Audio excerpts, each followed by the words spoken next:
There's a strange thing about the topic of horror games, that despite an endless crowd of people clapping their jaws about how much scarier video games can be compared to movies, there's a distinct lack of quality horror titles currently being released. Repetitive as it may be, Resident Evil is the only big name in horror still putting shit out, and you'll be hard-pressed to find any other AAA experience that even gives a half-decent effort. That's where people like me would typically pop in and suggest an indie experience before realizing that, with whatever's going on over there, you honestly hope it isn't effort. I don't know, maybe it's just the cynic in me, but I'm honestly pretty sick of one of the best genres for interactive storytelling being reduced to jump-scare-riddled Halloween rides for children missing vital portions of their frontal lobe. Am I the only one who values subtlety around here? Okay, point taken, but at least Dead Space has a satisfying gameplay loop that isn't restricted to walking down a fucking hallway. Enter Darkwood, a Polish game made with the explicit purpose of avoiding jump scares, surprisingly enough. It follows the general flow of a survival game, but with certain wrenches thrown into its design in order to prevent itself from being too derivative. More on that later, but its unique design helped to isolate it as an experience that I've never had before in gaming.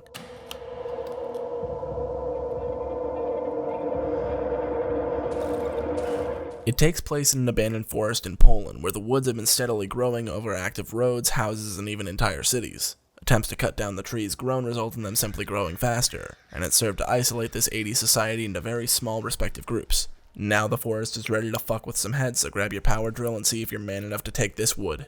Along with the tree patch, gods also introduced night monsters and random genetic mutation to the locals, just in case you thought things were still on the tame side.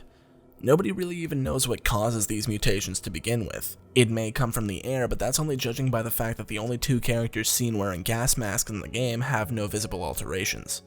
Hell, certain interactions point towards the player slowly mutating as well. Within Darkwood, you play as a mysterious stranger who's new to this neck of the woods. After the tutorial section in which you play as a doctor in his home, the doctor kidnaps you because you had a key he didn't recognize. It's an interesting sequence of events that serves to emphasize the fact that the doctor is fairly used to the situation he's currently in, but still showing his desperation to leave. It's some subtle character building that doesn't scream all the information to you at once. This game does a fantastic job at leaving story elements and conflicts up to the imagination, but it doesn't withhold so much that you're left unsure of what's happening in the first place. You know as much as the characters know, and all you know from the beginning is that this motherfucker ran off with your key.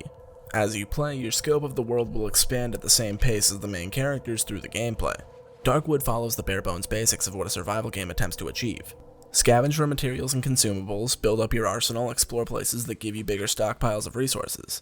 However, there are a few key differences between this shit and Minecraft, first and foremost being fuel. If you want to live the most efficiently, you'll want to fuel your generator so that you can turn the lights on in your house. That means going out and finding gas cans. Stay at a place with an NPC? No can do. Your house has the oven, which among other things secretes the only gas that keeps the Lovecraft monster away. Plus, there's no protection from roaming tree people. How the Wolfman doesn't get killed by Jackie Estacado's childhood trauma is outside my realm of care enough to find out, and believe me, you'll want to waste no time prepping for the night to come because that's when the game pulls out all the stops to make you uncomfortable.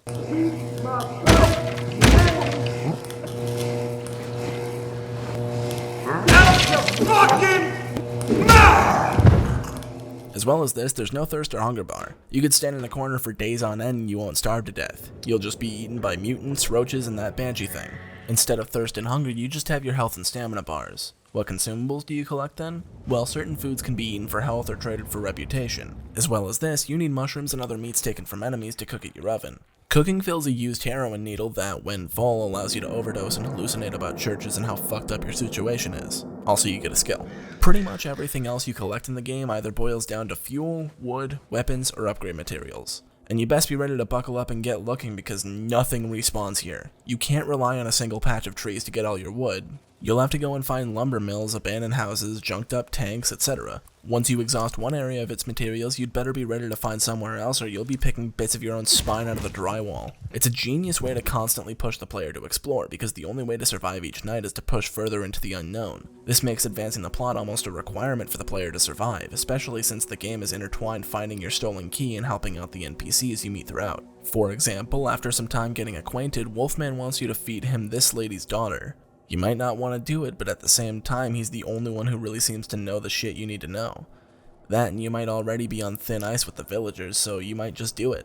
At the same time though, this kid also wants you to bust her out, but only so the kid can have her as a lover. Sounds wholesome, but also incredibly rapey, so I'm inclined to pass on that one. even though she actually ends up literally eating him. She actually fucking eats him. That's not a joke. No matter what, there's an extrinsic reward presented to the player whenever they have a consistent bond with a singular character, even if that character doesn't explicitly enjoy your company. You might get inventory upgrades, weapons, or even just a ton of reputation boosts with them, which allows you to trade higher value items with them. Trading in general is presented this way. There's no currency, so your current standing with an individual NPC determines how much they're willing to give you before being offended at the offer. You can boost this by doing them favors or giving them some items of your own. As well as this, there's a trader that visits your house every morning, and surviving the previous night gives you a reputation bonus, as though this guy's watching through the window and grading your performance, the voyeuristic fuck. This reward honestly serves to highlight the first of many problems with Darkwood's design, that being the way it decides to punish the player for death. On the normal difficulty most people will find themselves playing on, the player loses half their items upon death and must go back to the place they died and pick them back up before dying again. You've played, The Surge. This system works out rather well, and it brings an interesting dynamic to the game because now the player has to brainstorm how they're going to get their shit back, because chances are the thing that killed them won't be far behind when they get back. You just gonna bum rush it? Try to kill it now that you have the drop on it? Die again and lose your fucking mind? Now you've got to strategize. But that doesn't happen if you're killed in your own home. And if you've already been consistently surviving, you've likely got a pretty good amount of reputation built up, combined with the random shit you're always bringing back to sell. Now the primary source of horror in the game has the lowest chance of critical failure, and I'm not even sure how to go about fixing this, because the night still has its moments and there are some really tense combat sequences. But some encounters are fucking bullshit too, so I honestly wouldn't want to lose all my items to the Banshee again. But I want some kind of punishment aside from slightly less reputation. I think what makes me so hesitant to call this game amazing has to do with how much it ends up overstaying its welcome by the end of the game. At first I figured it was just too long, but after further thought on it, that doesn't really seem to be much the case. The game is kinda short, all things considered. But what makes it seem so much longer is how quickly it runs out of steam. The game builds up a lot of intrigue in the first area, then introduces the heavier plot elements in the second with the pretty lady and the musician. But the third area is where the game slowly begins to shift its focus from the world and the story to the game and the combat. And without spoiling the end, this just continues to be an issue with a larger world to explore, only serving to amplify the amount of tedium offered from attempting. Now if I want to check out a lead that might potentially offer me a pathway that leads me to the end of the fucking game, I have to spend half the day getting there and the other half figuring out what I'm supposed to do there. By that point it's night though, so I hope you don't mind doing all that again tomorrow. The abundance of time in the second half of the game doing absolutely nothing of substance became legitimately draining, and it's not helped by the fact that everything you do is on a never-ending hourglass leading up to the next 10 minutes spent standing in a room swinging at anything that moves or accidentally walking into your own bear trap. These moments are tense, just not 50 times in a row for fuck's sakes. And certainly not against the same fucking enemy type over and over again. And it's so sad that I have to point out these problems, because if these weren't so present in the game's design, this would be one of the best horror games ever created. And even despite these things, it still succeeds at being that at times. Months after beating this game for the first time, I could still vividly detail everything about my experience as though I just played it yesterday. So it's clearly doing something right, and no matter what, I'm ending this review with a recommendation. It's just disappointing how close this game got to overtaking Silent Hill 2 for me in the first half. In the end, Darkwood is a game that does not pull its punches. It'll have you gripped by the balls and suspended in the air until they start to rip, straight up until the last third or so of the experience. It's one of the most ambitious horror titles I've played in some time, and I'd urge any of you to check it out so this dev team can continue making games. Because as a first game from this studio, this is fucking staggering.